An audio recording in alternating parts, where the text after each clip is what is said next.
Hi there, and welcome to the quarterly market update for the end of September. Today I'm here with Steve Garth. We're going to touch on international, local, and the bond market returns. Why don't we start locally, Steve? And we've seen some pretty good returns in Australia. Yeah, absolutely, Oliver. When you look at the chart here, it shows the day-by-day trading of the ASX 300.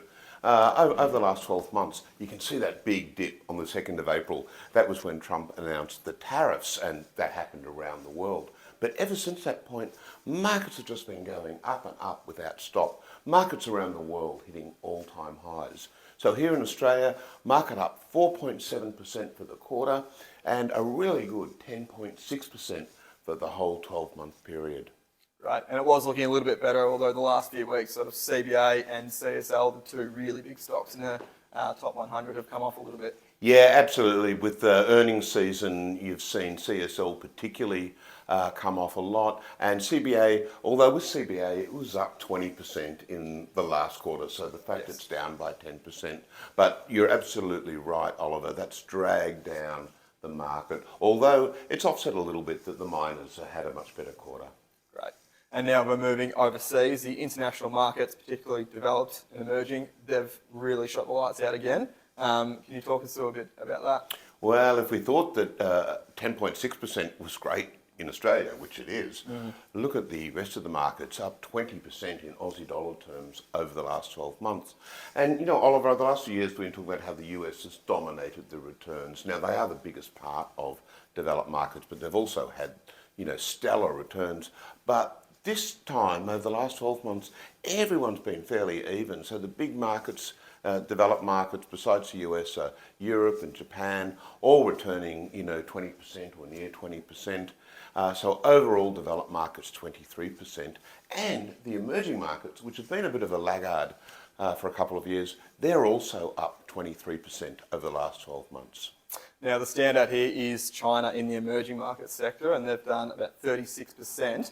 Is there anything behind this? What can you make comment on here? Well, that's a really good question. And the answer is no, there's nothing behind it. It doesn't make any economic sense. It's just based on, enthusiasm from the local Chinese markets, Chinese investors pouring in. I think it's to the point too where the Chinese government are looking at how they can cool that down because it's got all the signs of popping at some point. Sure. And now moving on to bonds. Bonds are a big part of a lot of our clients' portfolios. Can you just run us through what's happened in the bond market over the last quarter and 12 months? Yeah, well, bonds are related, of course, to interest rates, and we've been seeing interest rates slowly coming down after they peaked back in end of 2022. They're probably on hold for a little bit in Australia. In the US, they're probably going to come down a little bit further because it's a slowing economy over there. Either way, 10-year yields, US 10-year yields, and Australian yields have been coming down. And as those longer yields come down, it lifts up the price of bonds. So in the global bonds in Aussie dollars have had really strong year-to-date returns. And you can see in the chart there, it's quarter by quarter, the returns. Yes. So positive returns for bonds for the quarter and for the whole year. And bonds are really back in their traditional role of providing a source of income, but also being a defensive asset should or when the equity market just topples a little bit, the bonds will be the safe haven asset. That's great to see. And now lastly, we wouldn't be able to do the quarterly market update without touching on gold. It's really gone really strong this past 12 months. Can you touch a bit on that? Everyone's talking about gold. And it's been going well for a little while. It was also doing nothing for many, many years. But the last couple of years, really probably with the start of some of the geopolitical tensions in Europe and then, of course, in the Middle East, gold is always seen as a safe haven asset. As yields come down, gold becomes more favourable than bonds. But really what's been driving gold more recently is the fall in the US dollar. You can see in the chart we're showing here, it's the US dollar index has been declining over the last 12 months. Now the US dollar index is US dollar against a basket of currencies, to which Australia is just a small bit. So it's not our usual Aussie-US exchange rate. Sure. It's the US dollar against the major other currencies. And that's been coming down. And so it's been going down. It's really central banks that are losing that faith in the US as the safe haven asset.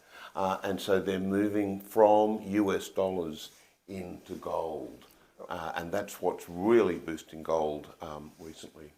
Well, thanks very much for that update, Steve. And it's great to see all the markets performing really strongly, and just sort of goes to our investment philosophy that we don't want to pick one certain market to invest in, just have a nice diversified portfolio, make sure we're getting all those returns. Absolutely, that's right, Oliver. Thanks everyone for watching, and if you have any questions, please contact me or any of the other advisors here at WARR.